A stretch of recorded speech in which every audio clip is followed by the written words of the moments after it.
L'agriculture de conservation des sols, ce sont un ensemble de pratiques agricoles dont le but est de travailler sur la fertilité des sols de manière complètement organique.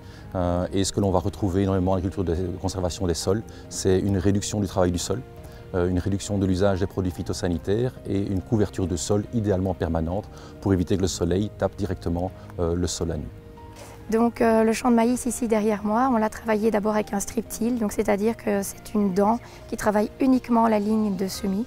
Et puis on a semé directement après, il n'y a pas eu d'autres interventions, ce qui fait qu'on peut laisser un couvert, ici c'est du trèfle blanc, laisser un couvert vivant dans le maïs et couvrir donc au maximum le sol pour éviter les problèmes d'érosion, de coulée de boue et la dégradation des sols par les rayons lumineux. Dans les cultures plus traditionnelles, c'est plus rare. On peut mettre un couvert entre deux cultures, mais rarement un couvert vivant pendant une culture, comme ici du maïs.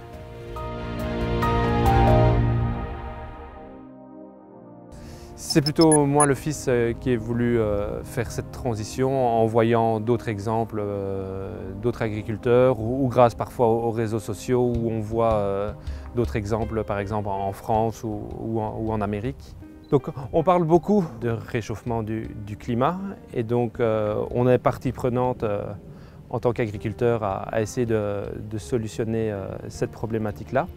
On parle beaucoup notamment d'agriculture de conservation qui pourrait être une des manières de résoudre ce problème en stockant du carbone dans les sols, donc en adoptant nos pratiques agricoles qui soient un peu plus vertueuses du point de vue de l'environnement.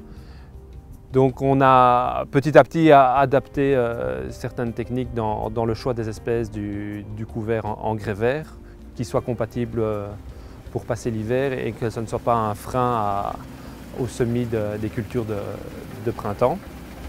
On ne fait pas tout ça, toute cette agriculture de conservation pour un intérêt économique.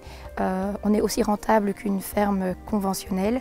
Par contre, il y a des tas d'intérêts environnementaux comme le stockage de carbone, les problèmes d'érosion et de coulée de boue et la biodiversité que ça amène au sein des champs. Donc ce n'est pas par un intérêt économique, même si on est rentable, c'est plutôt un intérêt environnemental. Farming for Climate a comme but d'accélérer la transition agroécologique, ou en tout cas l'accélération de l'usage des pratiques agricoles durables en Belgique, en favorisant et en créant un lien entre le monde de l'entreprise et les agriculteurs. On visite pas mal d'entreprises en leur expliquant ce que c'est l'agriculture, ce que c'est la transition, pourquoi est-ce qu'ils devraient peut-être financer des projets de transition agroécologique et vers des pratiques agricoles durables de ferme, au lieu de par exemple planter des arbres à l'autre bout de la planète. Pour les convaincre, typiquement, on leur parle des services écosystémiques que peuvent amener ces nouvelles pratiques agricoles durables par rapport à la lutte contre l'érosion, par rapport à une fertilité des sols, une résilience alimentaire et à la séquestration de carbone. Donc comme ces entreprises souvent cherchent des projets où elles peuvent contribuer positivement par rapport à leur renommée ou par rapport à l'intérêt que certains employés peuvent avoir à travailler dans cette entreprise-là, à ce moment-là, ils peuvent décider de financer des fermes, comme c'est le cas pour la ferme ici.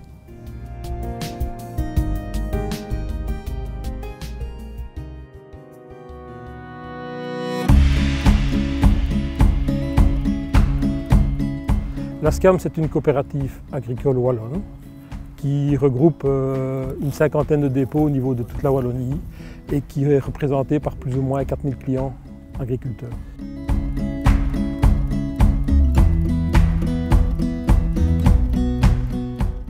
L'ASCAM s'est proposé de créer un club ACS, donc de l'agriculture de conservation des sols, suite à la demande d'un certain nombre d'agriculteurs.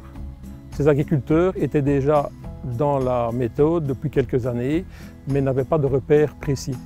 Et nous, à l'ASCAM, avons vu qu'il y avait une demande, donc nous nous sommes proposés de créer un club qui a été favorablement accueilli dès le départ. Ce club, l'ACS, l'agriculture de conservation des sols, est ouvert à tout agriculteur qui est déjà bien aguerri aux techniques comme aux débutants qui veulent se perfectionner et acquérir les bases de l'agriculture de conservation des sols. Aujourd'hui, nous sommes chez Christophe Gillis, un jeune agriculteur qui a rejoint le groupe du club ACS de l'ASCAM pour pouvoir acquérir les bonnes méthodes et éviter les erreurs de parcours du débutant.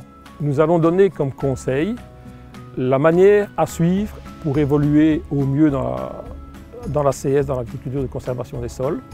Ces méthodes consistent à implanter un couvert et les couverts sont assez spécifiques. Donc le but, c'est de pouvoir lui donner les idées sur les types d'espèces à incorporer dans ces mélanges de couverts.